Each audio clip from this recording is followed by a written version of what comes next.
What is up, everybody? This is Beer Guys Radio. It is Wednesday, my dudes and It dudettes. is, Guys, which is gender neutral. It's Wednesday, guys.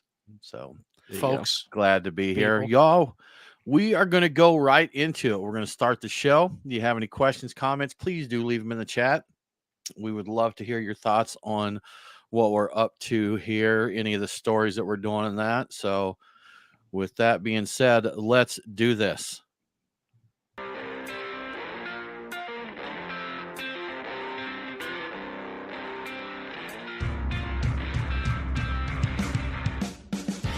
Welcome, everybody. This is the Beer Guys Radio Show. We're happy to be here, and we are happy to have you with us. I am Tim Dennis. I'm here with my good friend and co-host Brian Hewitt Hola, Tim. and producer Mo Mike Nate. Hey, how's it going? I am well, guys. How you doing this week? Not bad, not bad. Okay, all It's right. been a week. After a All little, right. it's been a week. This week Yeah. has been a heck of a year, right? That's right. Something along those lines. Absolutely. Well, good deal, guys. You know, we've talked about this a lot. We've got into dry January. We've dabbled in NA beers and NA beverages and that. And, you know, breweries have always kind of turned their nose up at that. I mean, they're making beer. They don't want people to go dry. But I think this year it's even more important than in years past. And I saw some brewer friends discussing this. Just, you know, going dry in January, it's tough on your neighborhood breweries and pubs and such. So Jeff Allworth, who runs the Beervana blog, he put an article up recently and he said, instead of dry January, how about we make it pub January? And we go out and we support our neighborhood pubs. You know what? If you want to go dry, you can still do that. You know, go to your pub and have a meal, go out with the friends, maybe, you know, just have some water. It's good for you. Hydration, have a good time there. Maybe you want to get an NA beer if that's available at your local pub. Try one of their mocktails or something like that. But the point being is don't avoid your local pubs while you're going dry there because they really need you right now. We had one of our local breweries here, Elsewhere Brewing, posted on Instagram earlier this week. And it was basically asking people not just to support them, but to support those small local businesses you love. You know, to support them, of course, but your other favorite breweries, your other favorite restaurants, your pubs, and all that. Even something, you know, if you need clothes or that, support local. Especially for beer right now. We know hospitality industry as a whole is struggling. You know, we got in pandemic mode, and now we're all a bunch of hermits door dashing stuff to the house and Yeah. you know buying beer like that. So anyhow, Jeff started it. It's made the rounds. A lot of people have talked about it. You know, from Beervana, a lot of folks have picked it up. I think Forbes even had an article talking about Pub January. So if you want to go dry, you can still do that, but go out and get you some fish and chips or something nice, you know, and just support your local pubs in that. Guys, what do you think of that? That's a nice compromise, right? I think it's a good Absolutely. compromise, and I would take it another step. Obviously, they've got NA beers at a lot of these places. A lot of them do, anyway. Almost every place I've ever been to that has any sort of spirit selection has some form of mocktail. And the other thing is, if they have any kind of package to go, there now is big stout season, so buy some big stouts and save them for February. It's going to Yeah, be cold they'll in hold. February. Like, you don't have to drink them right now. You can still support it, and then when you get done, you reward yourself by just completely destroying your liver with all those stouts you picked up. So it's a win-win for everyone. Right. Mark Yeah. down, like when you want to drink a beer in January, mark that down. Don't drink it and then just make up for all of it in February. In like one So, day. Yeah. Yeah, Yeah. one day. Do not take our advice. It's No. terrible advice. It's not good for your health. But yeah, you could. You like you said, go out.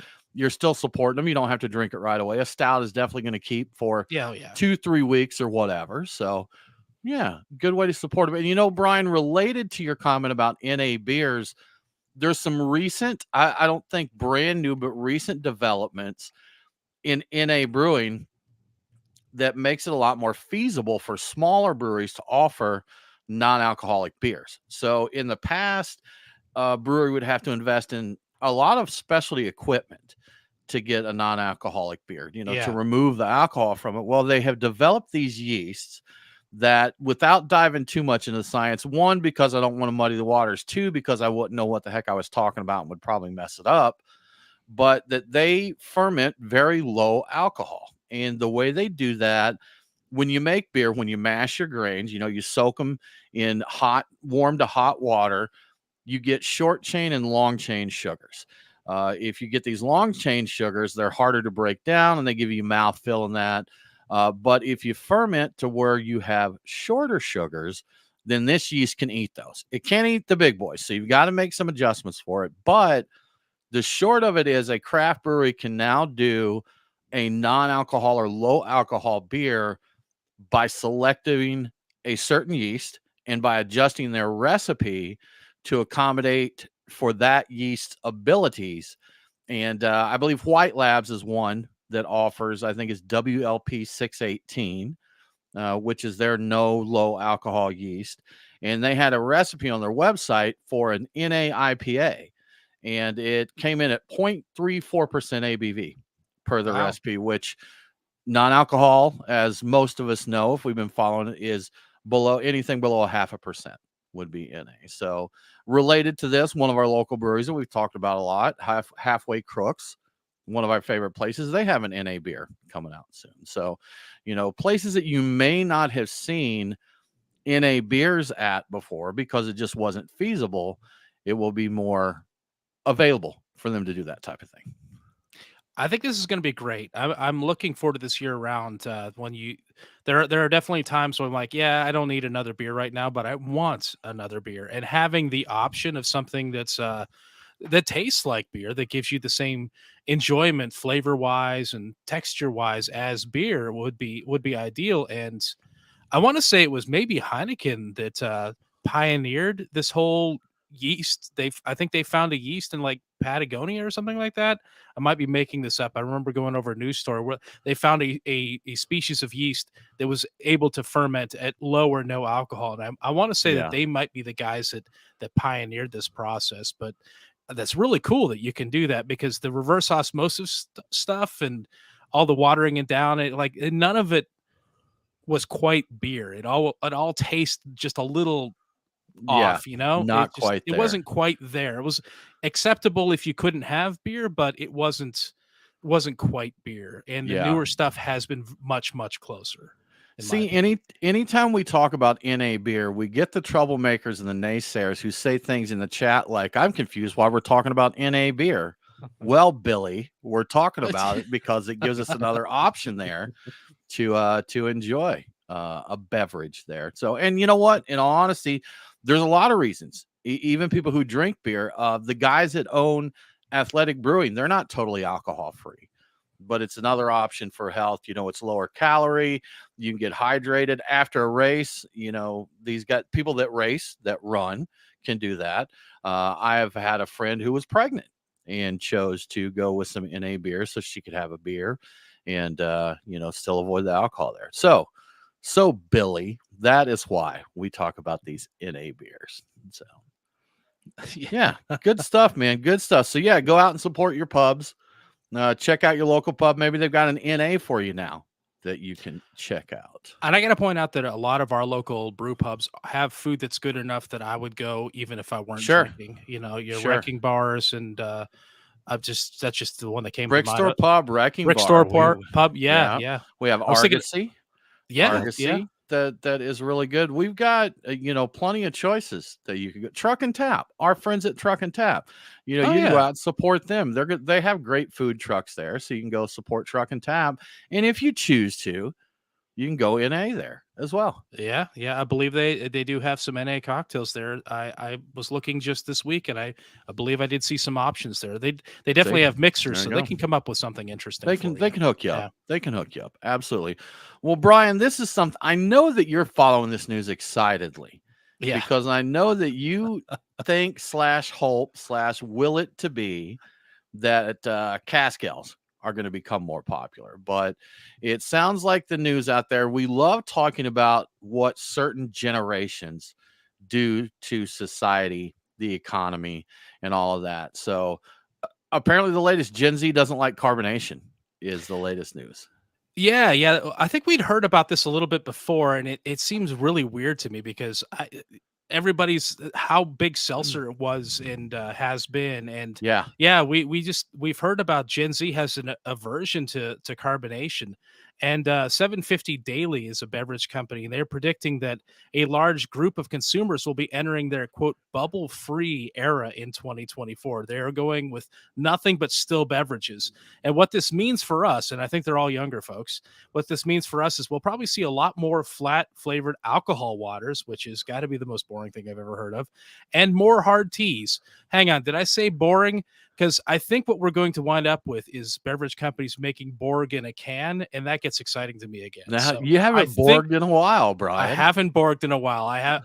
All of those gallon jugs of water are missing out on their potential to be Yeah. Borg, but yeah. So Borg in a can. I think we're going to be seeing maybe not 10% or 20% or whatever those wound up being with all the booze they poured in them. But my big question, I see this and I think, is this cask ale's big moment? Could the lower carbonation of cask ale win over the tender, youthful palates of the world?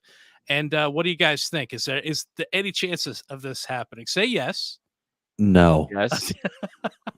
No, I I've just always don't liked you, Mo, think. Mike Nate, and I've I always know, hated you, yeah. Tim. Nate, what generation are you part of?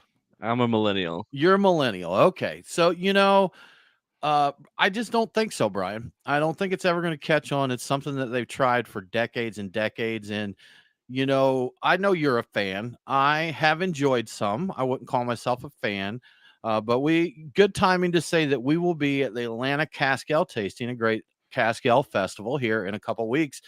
And the guys from Hoppy Trails Pod mentioned that there is a cask ale. Let's see, I've lost the comment here, but In they said South cask ale Carolina. festival in South Carolina in a couple Oh, weeks. So nice. people are trying, but Brian, I believe this is like the 25th Atlanta cask ale tasting. And bless Owen Ogletree's heart, he has done all he can to try and promote cask ales. He converted Now, me though. He let's converted me. say, let's say though, Owen's festival is a little controversial with the purists because they're not, you do get stuff like people just taking a stout and throwing 47 Butterfinger bars in it, and it's delicious, but it wouldn't be what you consider a real ale or a cask ale. However, there are places that are offering, real cask ale. But Brian, to loop back around to your question, no, I don't think Gen Z or the American beer drinker in general is going to buy into cask ale. What if they started putting cask ale into 40-ounce Stanley mugs? Would that make a difference, do you think, Tim? Yes, that would. Yeah. If Especially they if they were just fill limited edition Stanley Yep. mugs with special colors. Fill your mug when you get there, your Stanley mug, and you'll be good to go. So But they're now just gonna that's it. buy. They're just buying it for the mug at that point. They're just gonna dump that beer Who out. Who cares? cares? Who cares? Yeah, they're buying it, man. They're buying it. So I am slightly on board if they're 40 ounces. I feel that the opportunity for the Stanley mug to be the next great malt liquor vessel has not been yet fully realized. I No, it see has a not. purpose to it now that I did not see before. I did not get the attraction, but if it really is cover for just portable malt liquor, then you know what? Maybe we're onto something here. Could be, That's man. Could be. I yeah. saw some funny videos of people like mocking their wives and girls because this is apparently it's popular with everybody, but especially with the ladies, or really young girls as well. But guys were mocking it. Like one guy had a 5-gallon bucket that he stuck a straw in, and like his he walks in. Another guy had one of those like water bottles that goes on top of the dispenser Oh, the that he dispenser was bottle, the toting big around. 5 gallon Yeah, or 5 10 yeah, gallon thing. Yeah. 5-gallon. Yeah, the 5-gallon things, but. So, Nate, what do you think, man? You said yes. So, I need more info. Why do you think Cascale has some potential here? I don't. Brian said to say yes, and I said yes. Oh, okay. That's fair. That's All good right. enough All reason. right. That is good enough reason. Yeah. Get No, him on I his I think side. Pascal is a niche style of beer that is just gonna forever be a niche style. I don't Yeah. really see it hitting the mainstream. We're a little spoiled in Georgia having two. I don't remember the designation, but two like registered cask ale Cask Mark, I believe cask is what mark. Yeah. it's Yes, we've called. got two of Yeah. those in Georgia, so we're a little spoiled for that if you're a cask ale lover here in the Southeast. But in general, I just don't see cask ales really hitting the main stage Yeah. ever. Brian, Start, Brian. do you have any reasons other than hope and dreams? Well, I think that I'm seeing more and more availability of cask beer, so that means Okay. more opportunities for people to try the real thing. Well, we didn't have any real cask stuff for a long time until the brick store pub had, and the ACAT occasionally. But if you wanted some, you really couldn't have the legit stuff. And more places are getting that in the U.S. And there's more of an interest in lighter and more traditional styles. So I see there's more availability of it, and if palates are moving away from harder carbonation towards softer beverages, this may be appreciated. It could be the two things could come together and become a bigger thing. It may never happen, but I would argue we're one TikTok video away from cask ale being just huge like sea Okay. shanties. So Okay. yeah. All right. Have their moment there. All right. All right. Well, good luck to you, Brian. Good luck to you and Cascal. Yeah. We'll see how that works out. But Brian, we like to follow the beer laws as much as possible. New Jersey's been on our radar a lot this year, and we do have an update on New Jersey, but also a little something new that popped up. Some interesting info out of Alaska.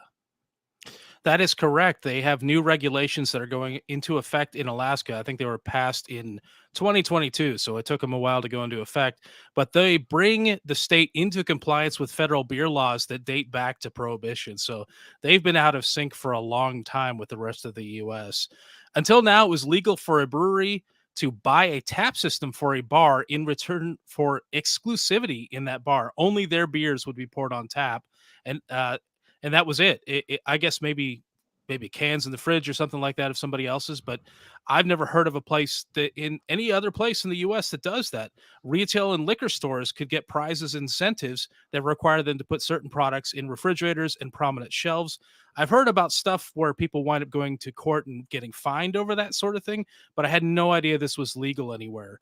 So these practices have understandably made it extremely hard for small breweries in Alaska to get any tap handles or have any chance of growing. And it has stifled craft beer growth in general in Alaska for a long time. And so this is changing. So there's the opportunity for some growth in craft beer Yeah. in Alaska. So that may be the Okay. new hot ground for craft beer. I'm not a fan in general of the 3-tier system. I think it has Yeah. a lot more limitations than it does positives there.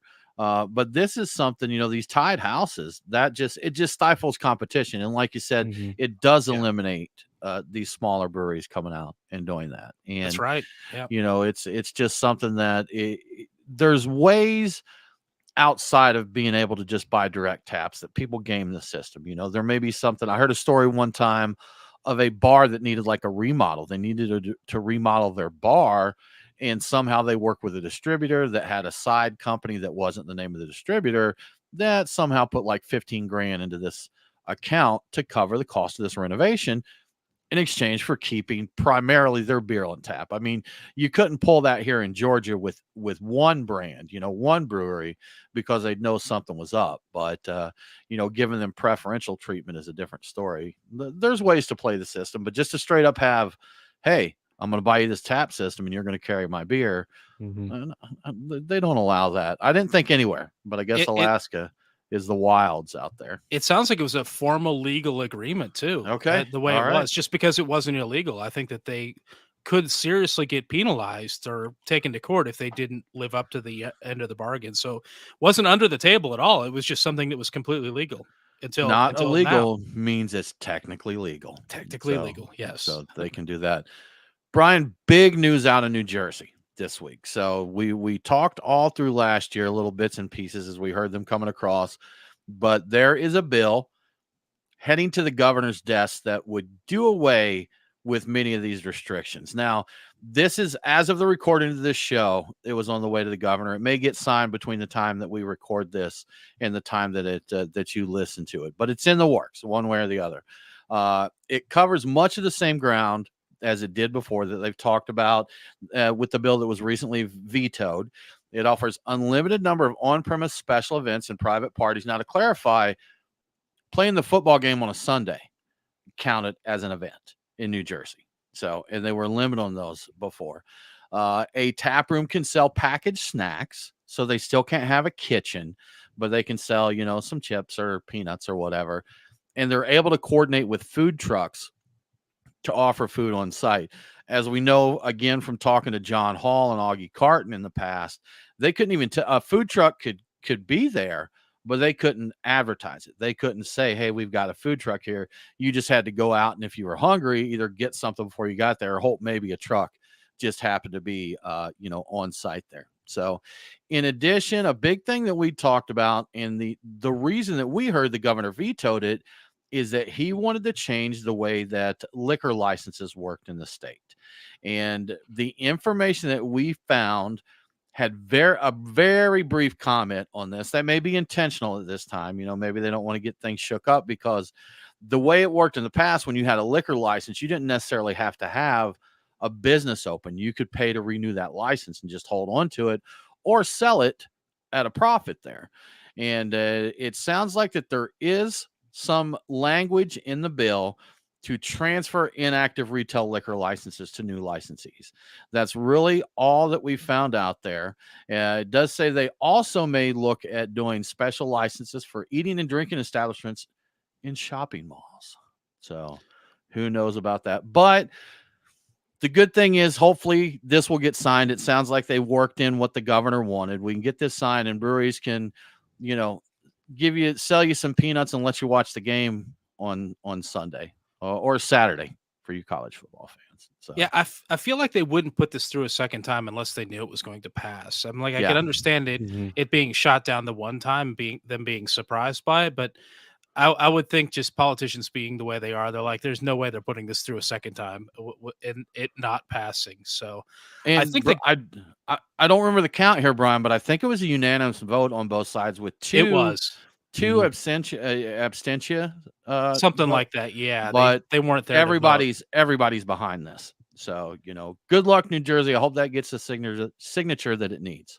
I think they have until like the 15th or the 19th. I don't have the date in front of me of this month, or the governor does, to sign it. So I think there's a time limit on it, but we should know within the next couple of weeks. Soon. The other. Yeah. So very soon. Indeed. Well, guys, we're drinking beers right now, as we do. We're not dry as we this do. month. We may dabble, but we're drinking some beers.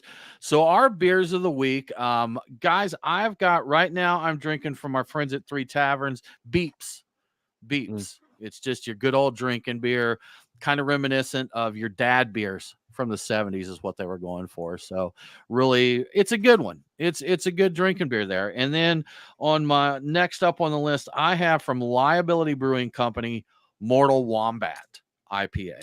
So I'm going to really enjoy checking that out. Nate, what are you sipping on? So currently I've got my Pipeworks Abominable Snowman versus Unicorn, which is a hazy IPA with lactose and cryo hops. I pre-gamed with a little Parish Ghost Prime. I had one can left over. Just wanted to get it while it was still good. That's a double New England IPA. And then to finish us off in a day of IPAs, I've got Two Tides with their Citra and Idaho 7 juice. And it's an IPA using Idaho 7 and Citra experimental oils. That sounds crazy. Pure madness over there. Brian, how about you? I flipped the script this week. I went last week was all IPAs, and I think most of them were Dippas and Hazies. I am going mostly, a lot more lagers. It's not all lagers. I nearly went all lager, but I started off with a Bitburger Premium Pils. I am working on a Good Word No Tango Chavo, which is an island style lager, and I forget the specifics of that, but I do know I like it a good deal. And I'm going to finish up with Allagash's Day's End, which is a red ale inspired by the Boulevardier, I think that's how you say it, cocktail, which I think is the Negroni, but with bourbon instead of, what was the thing? Do you remember, Nate? What's the switch out for that? For the Boulevardier? Yeah. It's rye whiskey. Is it rye whiskey?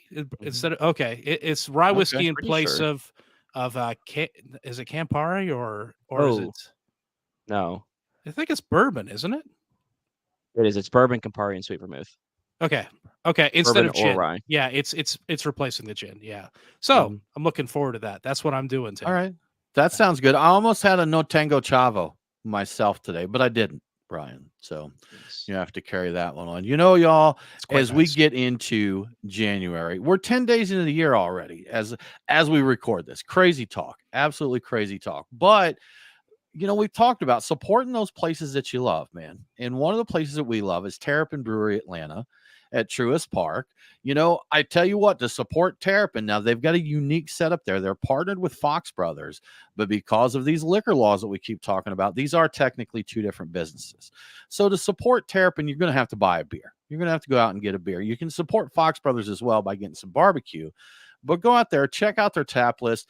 If you want to be somewhat good, what do they call it? Damp January, Brian, that some people Damp like January. to do. Damp January. Moist They're going to have January. moist, a little damp, Yeah. a little moist. They're going to have some lower options for you there if you want to be a little better behaved. But they're guaranteed to have a good variety on tap for you there. So go check them out. Support them in January and all year round. Make sure when baseball season comes up, they're jammed there. So go now when you can get an in and out without a wait and get prime service there. So go support our friends at Terrapin Brewery Atlanta.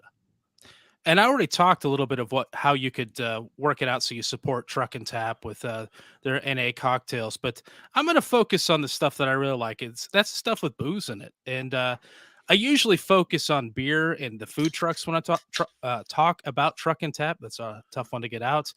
There are 20 taps at each location. There's fresh food from the food trucks that rotate. It's great. Every day you've got a new experience, new beers all the time.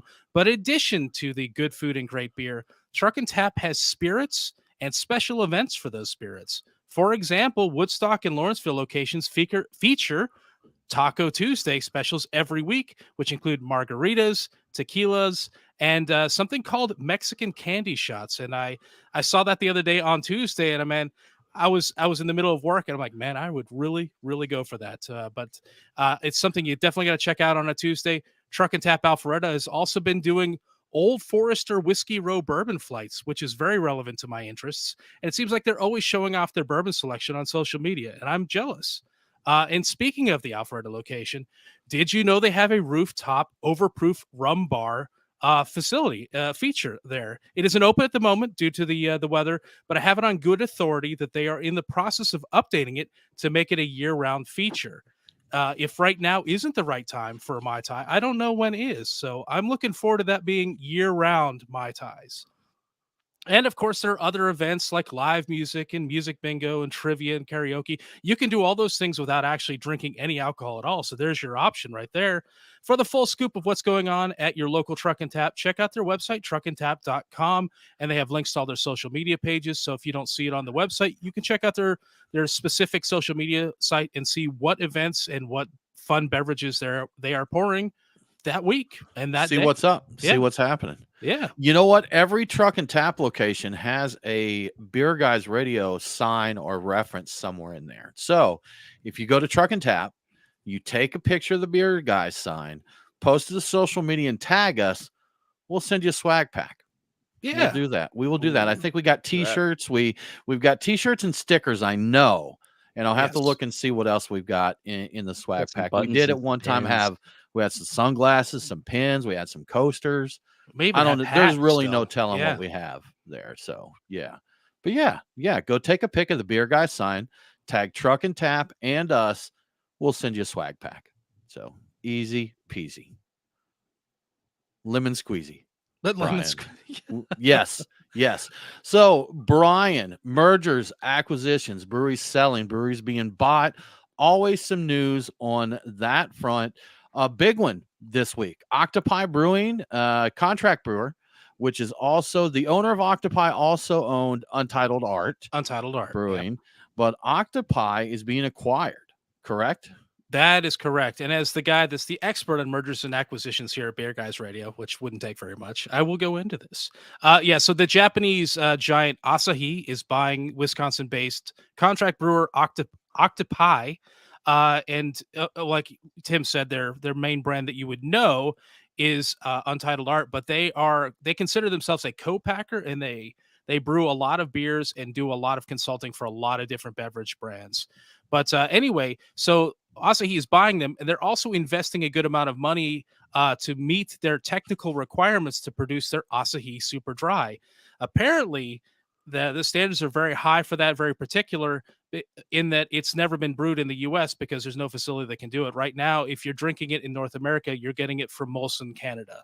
They're also going to be producing a Czech beer called Kozel, which will be brewed at Octopi. I've never heard of it, but that'll be interesting to check out. So there are some really good reasons why Asahi chose Octopi. As of 2022, Octopi was the 13th largest regional brewery in the country by volume. Octopi invested a lot of money in diversifying their equipment and bringing on a lot of new brewing talents and just consulting talents that on a wide variety of different beverages. And like I said, they call themselves a co-packer, which means they do a lot more than just contract brewing. They consult on a lot of different topics around beverages. So Octopi has seen tremendous growth in recent years. They had a 443% growth in 2020, if you can believe it, 51% growth in 2021, and 38% growth in 2022. But the financial details of the whole transaction were not announced. I'm guessing there's a good amount of money that happened here. That's what I figured. It sounds like it. 443% increase in 2020. That's interesting. COVID time. COVID. Yeah. Bring it on. So, yeah, I'm curious. I wonder where those 2023 numbers ended up, because we kind of know how 2023 went. Yeah, I imagine there was a general decline, but it wasn't as sharp as I would have expected. I mean, for them to maintain the level of growth that they had, and this is a credit to the owner who saw, I forget what year it was. He said it's 2018, 2019. He saw the writing on the wall. He says, "I've got to diversify. Craft beer is just not going where I want it to go. I'm going to have to get into like this co-packing thing. I'm going to have to get into making every kind of beverage I can to make sure I'm doing well." And it just so worked. And I had no idea that they were killing it the way they were. But Interesting. I know Untitled Good Art stuff, makes man. really good NA beers too. So They that's worth do. checking out. Yeah, and the regular beers are pretty darn nice as well. Yeah. So definitely, they do. And on the NA subject from the chat, Carlos said he's got a theme. He said dry when I die, baby. Is Carlos's theme on that. So, we support that. If you want to go and just totally skip being dry, that's cool, man. That's cool. No problem at all. So, Brian, we have got some beer drama this week. And we've got some sound effects for it we too. do. That's great. We do. The beer drama of the week, Brian. What's going on? Yeah, so Other Half set the beer world ablaze with their new facility in Chicago. They opened up and their tap list had $16 pints was the exciting part of it. So a new tap room doesn't get as much attention as like really, really expensive pints. Almost all the beer on the IPA heavy tap list were $16, including the Lonely Lager that was on the list. I guess there was one or two on there. There were a couple that were $14. I think they had a Mexican lager that was $14. I went back to try and find all the info, and shout out to Afro Beer Chick on Twitter. Yeah, she had visited. She's in the area, and she was polite about it. I don't think she even mentioned the brewery by name. Initially, she's just like, y'all. $16 pints here. So, and it kind of, the internet got a hold of it from there. I do have to give her credit. I basically mined most of the responses in the discussion there, and also a Pace magazine article that also heavily mined her Twitter thread about this. But one person that responded to her said that the pints were exactly double the price of Washington, D.C. They have a tap room there, so they're exact same beers, twice the price.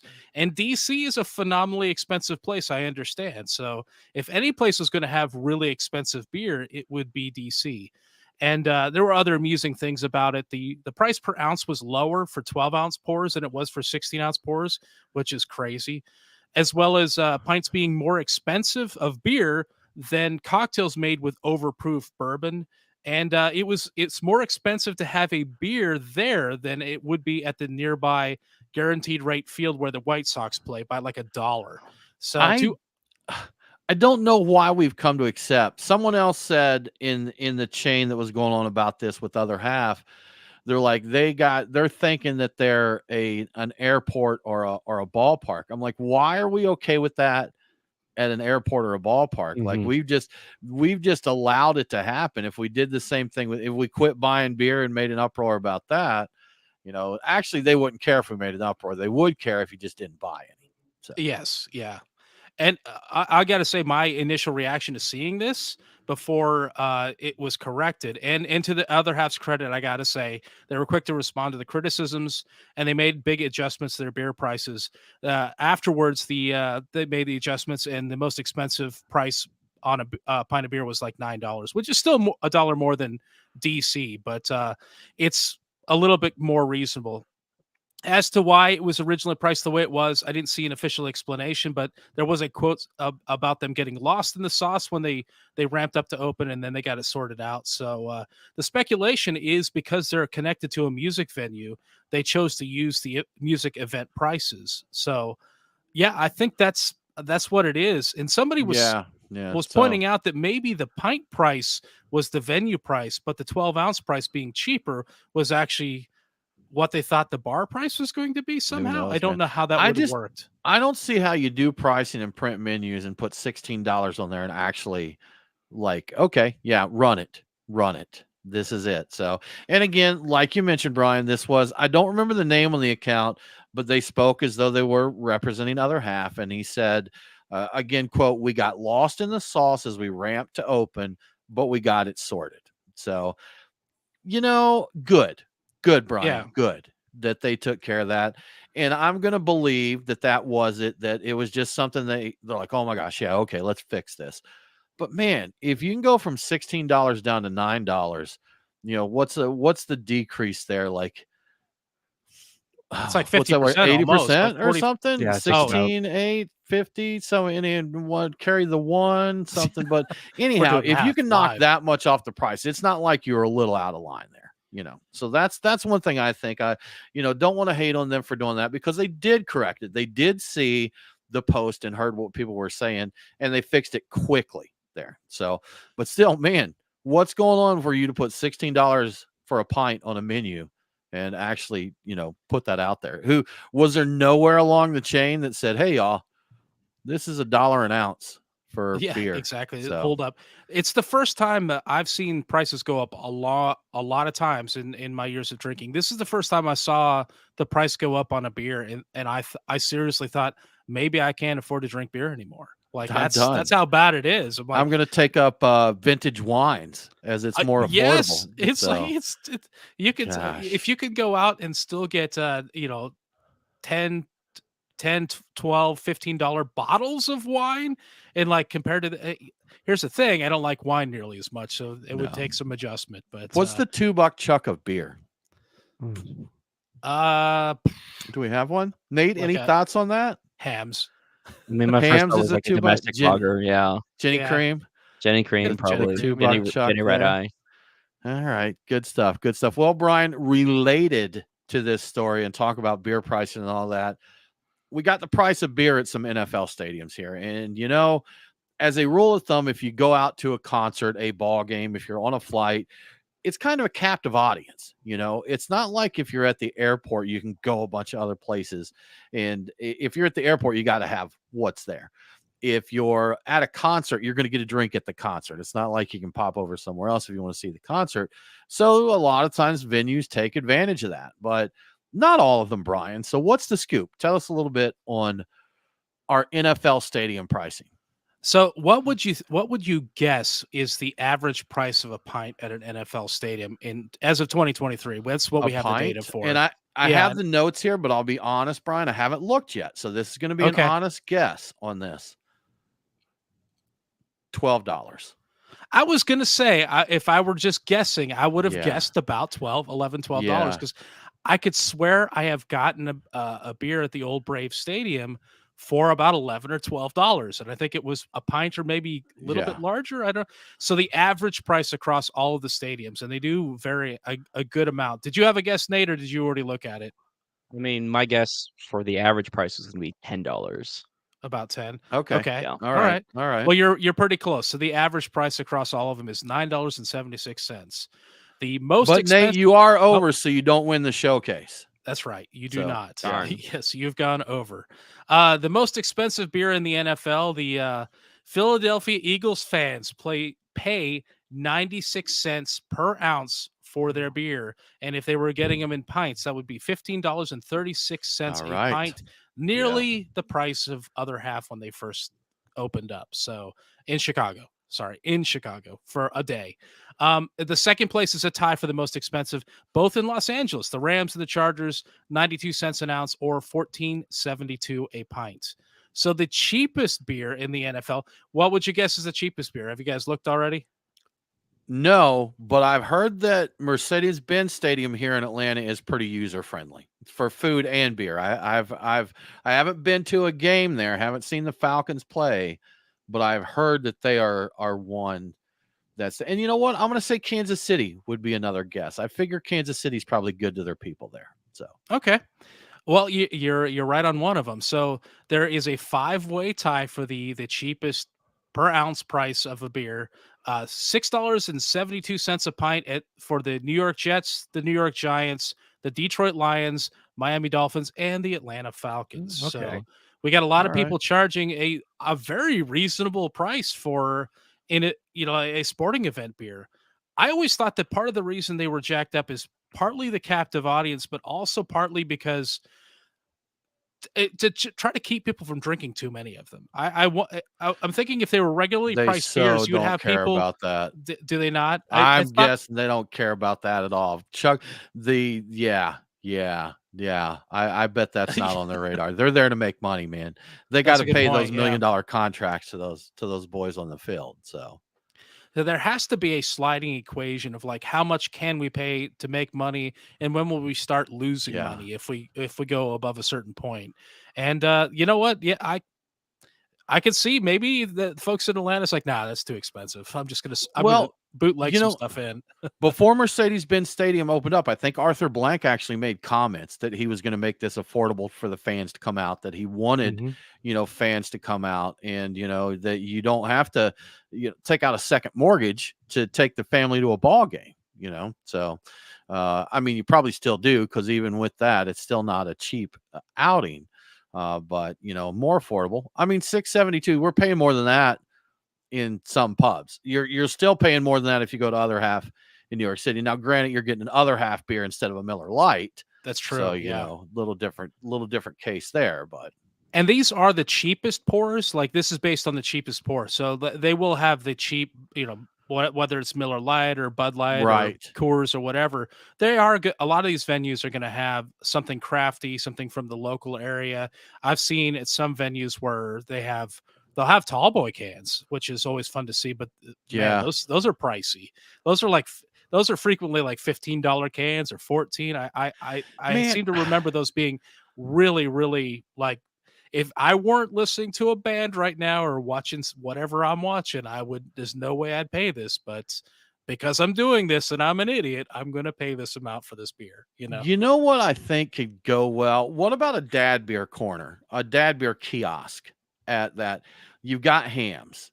You got maybe what's Heileman's old style. You got a Oh, hams. yeah. You got a Ginny cream as well in there. Maybe get some Rainier. Bring Oh, us yeah. over some of those bottles of Rainier. But the dad beer kiosk, I bet at least for a while the novelty of that would do well. Yeah, I think so. Yeah. I could see that, those beers I think would just kill it in sporting events. Yeah, absolutely. absolutely. Those are so crushable, and as long as they're cold and they're flowing, yeah, that's Yeah. an instant winner, Tim.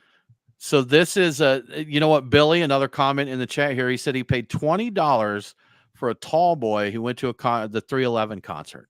Then he clarified. He said, well, I paid $20 for several tall boys. I bet he's not talking. He got several for $20 there either. I would guarantee that's not So he spent like $40 or $60 on $300, had 4 beers.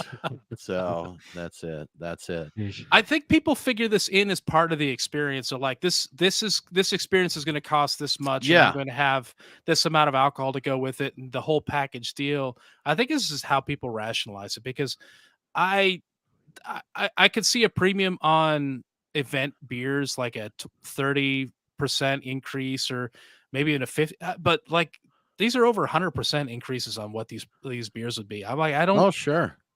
I don't see a valid excuse for it, or I mean, honestly, it keeps me from buying more than one if I even get one, depending on how much they are and what they are.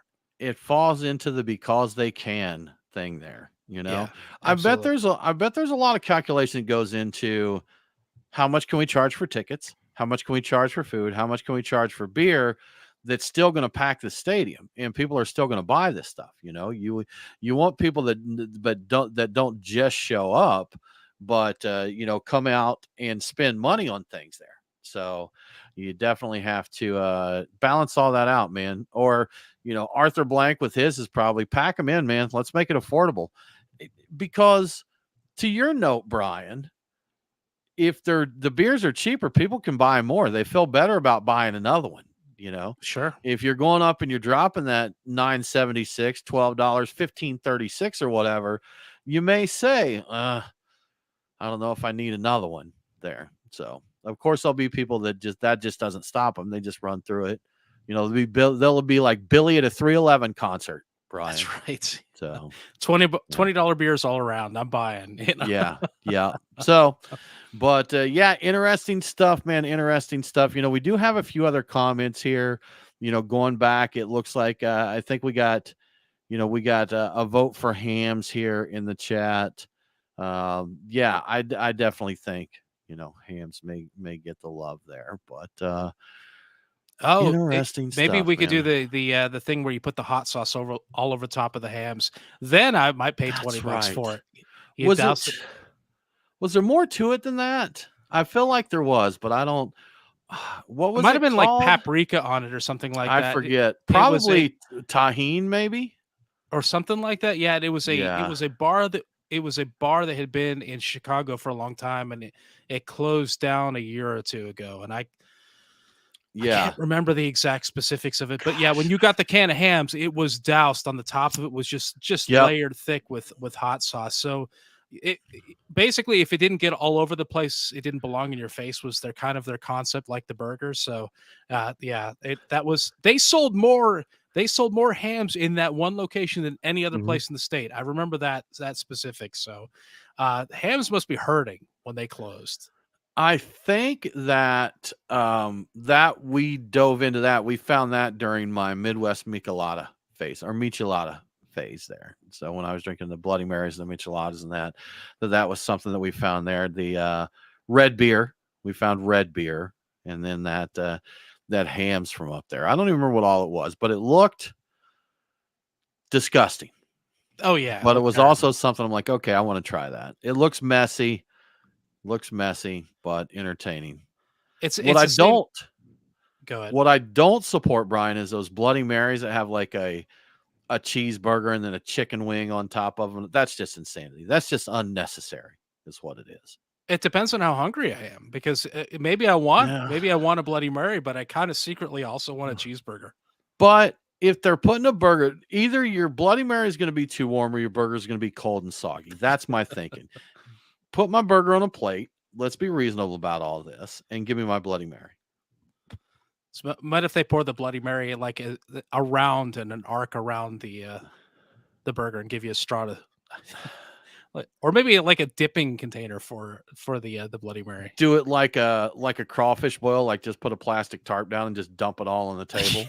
That's right. A trough of Bloody Mary there. A bucket of Bloody Mary. It's just burgers floating in it, and pickles and chicken wings. Yeah, that's fantastic. This is a terrible idea.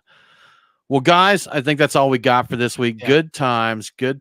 That's I've enjoyed my beers, man. This Mortal Wombat's nice, and Beeps is always a good one. So good stuff. We do have a couple of events coming up. So we definitely encourage you, if you're around the area or you want to come to the area, come hang out with us.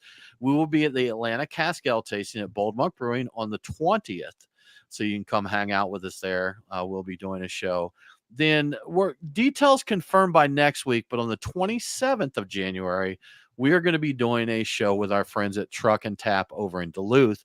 We've actually got some pretty big plans for this one. We're going to have a lot of fun with it, but we're nailing it down, and we'll definitely get you the deets. We'll get you the deets. We'll put them on the socials and all that. But anyhow, y'all, thank you so much for tuning in. We appreciate it. We hope you have a good week, and don't forget to drink local. Cheers.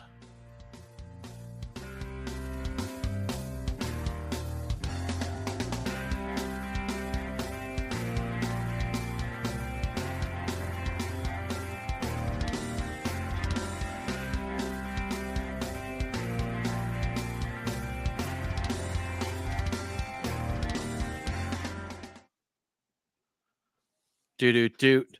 Instagram, for those watching on Instagram kills our feed at 1 hour.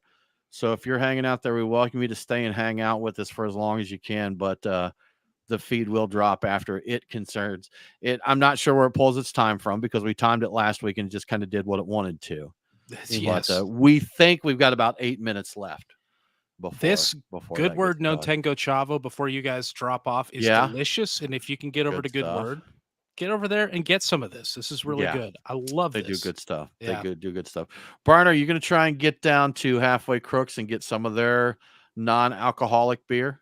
Absolutely. Yeah. I very much want to get down there, and I if they do it, I really want to try it. They make some of my favorites German pilsners that are made in the US, and heck, their Berliner that they made was phenomenal. You remember that one? The best Berliner I've ever had. Just so well balanced, the depth of flavor to it. I think everybody needs to try that if they can. So I've had like I think I'm going apples and oranges here a little bit because I'm saying Goza versus Berliner. But if you've ever had the Leipziger Goza, it is very soft. Like I think the American palate, or at least in the Southeast region, people's palates got calibrated to Westbrook Goza. Oh yeah. Which was bracingly sour, but that's not the traditional sour level there. So, Goza kind of hit the scene here in America when the sour craze was going on, and we had some stuff that was, just bitingly sour. So, but if you get one that's nicely balanced, just a little, on the acid side, but the one from Halfway Crooks, the tartness was perfect. The depth of flavor, the complexity, everything. It was just stellar. It was just stellar. I'm going to give a shout out to Polar Nights, who's watching us on Twitch, and he just followed us. He or she, Nice. Polar Nights. I don't know. Let's go gender neutral. Let's go with they. But yeah. they had hit their follower limit, and we just beat out a girl doing squats for $1. We just beat them out on the follower list. So we take that as a win, and we thank you so very, very much. We won't do squats, but we'll talk. We didn't have to do any form of exercise whatsoever, other than running our mouths. That's it. That's it. So good stuff. So y'all, thank you so much for joining. We're actually going to go ahead and cut this stream. If you are one of our Patreon supporters, we're going to put the link to this in our Discord chat. We'd love for you to come hang with us for the after party here. We talk about all kinds of absolute insanity. Thank you so much for coming and hanging with us. Come back and join us next week. We'd appreciate it. Cheers.